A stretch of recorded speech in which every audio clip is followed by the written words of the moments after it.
ابی بن خلف مکے کے مشرکین میں سے بڑا سخت دشمن اسلام تھا۔ ہجرت سے پہلے نبی کریم صلی اللہ علیہ وسلم سے کہا کرتا تھا کہ میں نے ایک گھوڑا پالا ہے، اس کو بہت کچھ کھلاتا رہتا ہوں، اس پر سوار ہو کر نعوذ باللہ میں تم کو قتل کر دوں گا، العیاذ باللہ۔ حضور صلی اللہ علیہ وسلم نے ایک مرتبہ اس سے فرمایا تھا کہ انشاءاللہ میں ہی تجھے قتل کر دوں گا۔ احد کی لڑائی میں وہ حضور اقدس صلی اللہ علیہ وسلم کو تلاش کرتا رہا اور کہتا رہا کہ اگر آج وہ بچ گیا تو پھر میری خیر نہیں ہے۔ چنانچہ حملے کے ارادے سے وہ حضور صلی اللہ علیہ وسلم کے قریب پہنچ گیا۔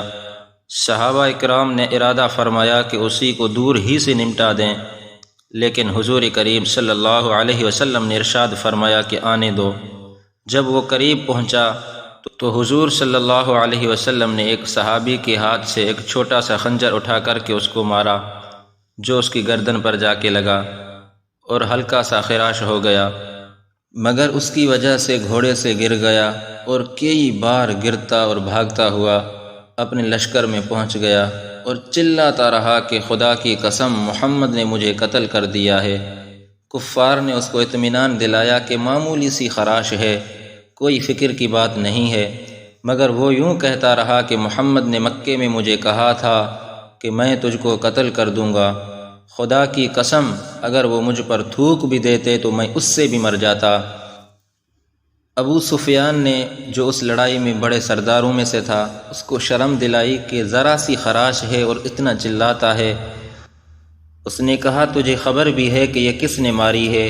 یہ محمد کی مار ہے، مجھے اس سے اتنی قدر تکلیف ہو رہی ہے، لات اور عزا کی قسم اگر یہ تکلیف سارے حجاز والوں کو تقسیم کر دی جائے تو سب کے سب ہلاک ہو جائیں۔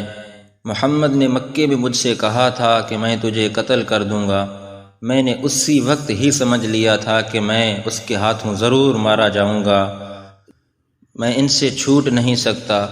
اگر وہ اس کہنے کے بعد مجھ پر تھوک بھی دیتے تو میں اس سے بھی مر جاتا۔ چنانچہ مکہ مکرمہ میں پہنچنے سے ایک دن پہلے وہ راستے میں ہی مر گیا۔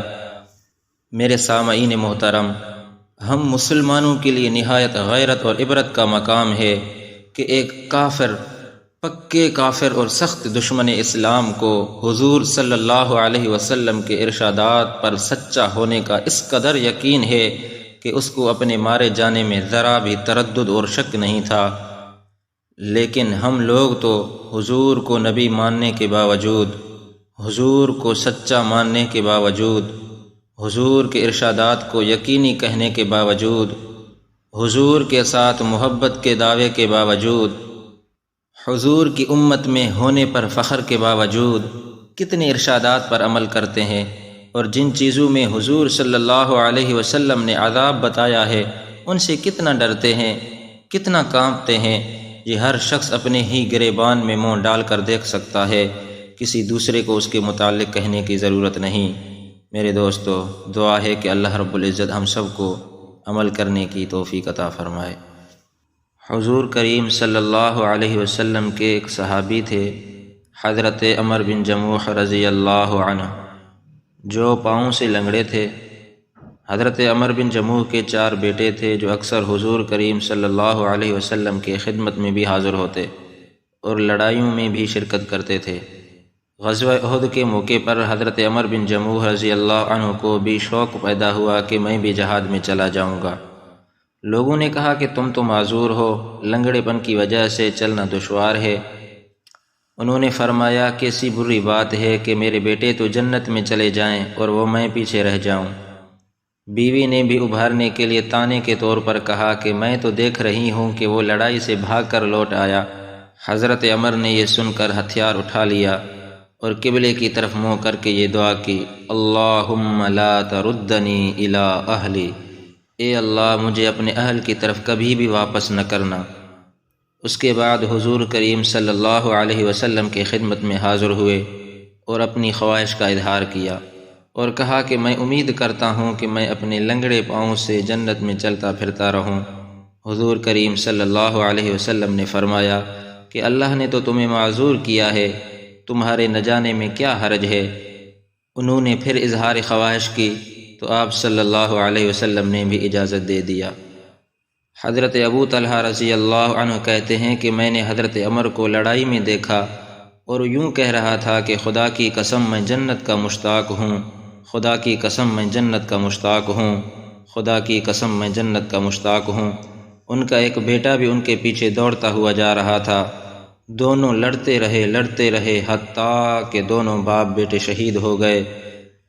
ان کی بیوی اپنے خاوند اور بیٹے کی نعش کو اونٹ پر لا کر دفن کے لیے مدینے لانے لگی تو وہ اونٹ وہیں بیٹھ گیا۔ بڑی دقت سے اس کو مار مار کر اٹھایا اور مدینے لانے کی کوشش کی گئی، مگر وہ احد کی ہی طرف منہ کرتا رہا۔ ان کی بیوی نے حضور کریم صلی اللہ علیہ وسلم سے تذکرہ کیا تو آپ صلی اللہ علیہ وسلم نے فرمایا کہ اونٹ کو یہی حکم ہے۔ کیا حضرت عمر چلتے ہوئے کچھ کہہ کر گئے تھے کیا؟ وہ عرض کرنے لگی ہاں، قبلے کی طرف منہ کر کے یہ دعا کی تھی، اللہم لا تردنی الی اہلی۔ آپ صلی اللہ علیہ وسلم نے فرمایا اسی وجہ سے یہ اونٹ مدینے کی طرف نہیں جاتا۔ میرے سامعین محترم، اسی کا نام ہے جنت کا شوق، اور یہی ہے وہ سچا عشق جو اللہ اور اس کے رسول کا ہو، جس کی وجہ سے صحابہ کہاں سے کہاں پہنچ گئے کہ ان کے جذبے مرنے کے بعد بھی ویسے ہی زندہ رہے۔ بارگاہ خداوندی میں التجا ہے کہ اللہ رب العزت ہم کو بھی سچا عشق نصیب فرمائے۔